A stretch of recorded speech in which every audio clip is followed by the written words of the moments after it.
Hi all, welcome to Enlight's Toppers series. This year we are having yet another beautiful results before us. Today we are having Ritika Rath today with us. She secured AR 48 in this year's Civil Service Examination. Hi Ritika. Hi, sir. Good afternoon, sir. So Ritika, first of all, on behalf of Team Enlight, I would like to congratulate you on your brilliant success. Thank you so much, sir. Thank you. Ritika, the intention behind conducting a toppers talk is to give an insight to future aspirants how to prepare and what to expect from this examination pattern. Okay, so before we uh, go to the examination process, my future aspirants would love to hear about a brief description about you or a brief intro about. So, can you give a brief introduction about yours? So I come from Odisha, Bhubaneswar particularly. I've done my 11th and 12th in humanities with maths. After completing that, I joined the 5-year integrated program in management at IIM Indore. After 3 years of graduation, I worked for a year to gain work experience at Tata Steel Foundation. After the completion of my work experience, I decided to prepare full time for civil services examinations. Okay, so Ritika, my interaction with you actually started during our interview guidance program. Okay, Yes, sir. so since you mentioned about your very diverse background, so we had this set of questions when we conducted the interview. What brought into civil service? So I feel that it's your diverse background in various areas that might have led your interest into civil service. My fellow peers would also love to hear what brought or what made your mind to come to civil services. So, what got me interested into civil services was the tremendous amount of improvement or transformation that you can bring in someone's life. I've been so fortunate enough to have a very close look at the impact that a civil servant can have on somebody's life. And I feel personally that I've been blessed with I've been blessed with financial and family stability. And I feel that gives me a sense of responsibility to give back to the society, which has given me so much, sir. So that has been the primary motivation for joining the civil services. Okay, Ritika, I hear that students from premier institutes like IIM or IITs, I hear some say that they have got an additional edge while preparing civil services.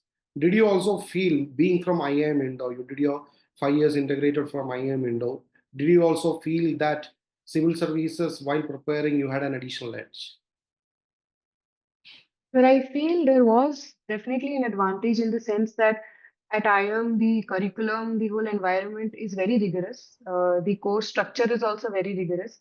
That, sir, helped me deal with the rigorousness of this exam in general. And, sir, also the course that we had at IIM Indore was very varied. In fact, I was introduced to philosophy as an optional for the first time at my college at a very introductory level. And somewhere that got me a little interested into philosophy. And sir, that's why, sir, I feel that definitely my college did help me prepare a little better in terms of handling the stress and the rigorousness of the exam. Okay, so now comes my next question. Since you mentioned about philosophy, you were or you are part of Enlight's philosophy program primarily. So before going into the intricacies of the course, I would love to hear what philosophy actually, when a new aspirant comes, what they can expect from philosophy as an option. Sir, I would definitely say that it begins a lifelong romance with this philosophy optional. It's an optional which changes your perspective towards life. It helps you deal with stress. It helps you become a better person, not only a better civil servant, but a better human being. And so I feel that philosophy has a lot of application in your personal life, in how you work, how you present yourself to others. And at the end of the day, it helps you understand India better, since Indian philosophy forms the root of Indian culture. And once you know, sir, India better, Your job as a civil servant is to serve this India. And once you understand that very well, your job becomes much easier. Okay. So, Ritika, some say that it's a humanities background people who will be more comfortable with philosophy. But some others say that irrespective of your background, it's a subject that can be learned and easily good marks can be scored. So, what's your opinion about this, about philosophy? Who can join? So, in my opinion, there is no filter in terms of students joining philosophy. I feel anybody can join a philosophy, can take philosophy as an option. It requires definitely certain dedication, which any optional would require. It requires a certain level of comfort with abstract concepts. But sir, otherwise, I feel there is no particular that only humanities students do well in philosophy. I feel that equally well science students and students from commerce can also do very well in philosophy. Okay. You had a love for philosophy right from your graduation. My next question is, what difficulties did you face while preparing for philosophy? Sir, I think one of the most difficult things in philosophy, and I think also the most beautiful thing about philosophy is when you read one thing many times you get different perspectives on the same thing. So, sir, that I feel is what kept philosophy interesting. Since the same text, when you read it, you get a new perspective from a new point of view. And so sometimes I feel certain philosophies could definitely be a little abstract. They could be a little difficult to imagine and write. But sir, that I feel is common in any optional. There will be certain things which will be difficult. So in that sense, philosophy is no different. But I feel the gain one gets after reading it is unparalleled. Okay. Ritika, in civil service, they say that it's an exam which is mostly unpredictable. Okay, so this unpredictable exam means the result is also unpredictable. You had already an experience in your previous attempts. So, what Mm. kept you motivated in this long run? So, if a future aspirant asks you, how can we overcome the stress and the tremendous amount of means challenges associated with preparation? How can we overcome? So there are different ways in which we can overcome the stress that comes. One definitely is the simplest would be distraction, which is if somebody is worried, they must try to distract themselves by doing something else, be it sports, be it talking to somebody else. Second, sir, would be to deal with the issue head on. Sit down and figure out why one is getting stressed. Is it because of thinking about the future? Is it because of thinking about the past? And then addressing that.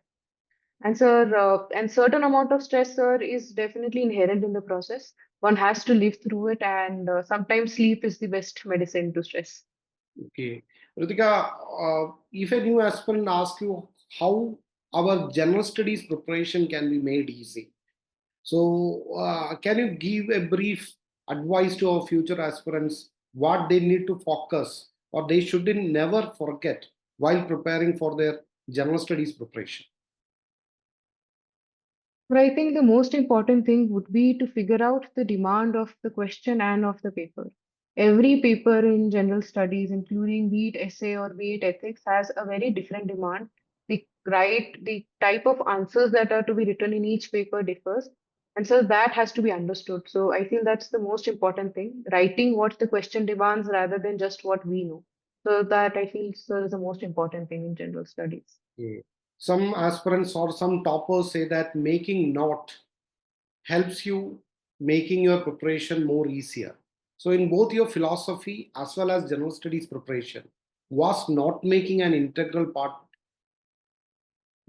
Yes, sir. Note making was an integral part. My formation of notes were a little different from the general understanding of notes. I preferred making short notes based on the syllabus, which would help me revise a day before the exam. So, for instance, in philosophy, I had taken down the syllabus, and for each keyword in the syllabus, I had written down keywords. And in the end, I just revised with that one sheet of paper the whole syllabus of philosophy, sir. Okay. So apart from your prelims and mains preparation, how was your interview preparation? What more did you do for interview? So for my interview preparation, I read, first of all, sir, I prepared my DAF very thoroughly. Every keyword in my DAF, I had notes ready on it, and I was in touch with current affairs related to that. And so secondly was current affairs in general. And for that, I, sir, would read the newspapers. I would read different newspapers, one newspaper for economic news, one for general news. So like that would be another way. And so in general, just I feel it's important to develop a different mindset for interview where you're a little more relaxed, you're yourself. And that's also something that was advised by you, sir, during my interview, that it's better to be natural, it's better to be oneself. And that's what I tried to be during my interview. Okay. Ritika, all aspirants attend a lot of mock interviews across India. Okay. So what different experience did you see when you went for the actual interview and the mock interviews? But I think the major difference was definitely at the first level were questions. The questions were different. The kind of questions that were asked were different. And secondly, sir, I felt that in certain mock interviews, there's a tendency to be a little aggressive, whereas in the final interview, the board is not as aggressive as certain boards can be. And sir, I feel it's very difficult for any mock to exactly replicate the UPSC interview. But sometimes certain questions and themes could be repeated, but that's again so very rarely. Okay. Ritika, now you were part of or you are part of the philosophy program in Enlight. So what did Enlight's philosophy program provide for you? Sir, I had joined the Enlight Means test series, and so the main attraction for me joining the test series was first definitely the questions. I found the questions in the test series very innovative, and these were questions I had not come across. And even the toppers answer scripts that I had gone through before enrolling, I found that the questions were, they enabled me to think and answer. They were not the usual type of questions we find in many other places. That's definitely one that I really like. Secondly, sir, what attracted me was the one-on-one discussions or the usual discussions that were to take place as part of the program. And later on, even during after I joined, sir, I had a lot of sessions with Mahesh, sir. And during those sessions, what I liked was he told me two things, sir. He told me what was good in my answer and what was bad or what could be improved in my answer. And sir, I thought that was very important that one should be able to also tell me what I wrote nice so that I can continue writing while telling me what I could improve. And sir, he was always available whenever I had a doubt. I could just text him. And that, sir, connect with the teacher, I think, is definitely important in a optional like philosophy where you might just suddenly come up with a doubt and you would want it to be clear. That's Okay, that was very lovely to hear from you about our philosophy program, Ritika. One last question. What advice, in a single sentence, if you want to give to the future aspirants, irrespective of their background, when they come for civil service preparation? But I think it would be that put your all in and leave the rest. Okay, thank you, Ritika. That was very kind of you to give a short interview with us so that our future aspirants can gain a lot from your insights. Thank you, Ritika. Thank you for having me, sir.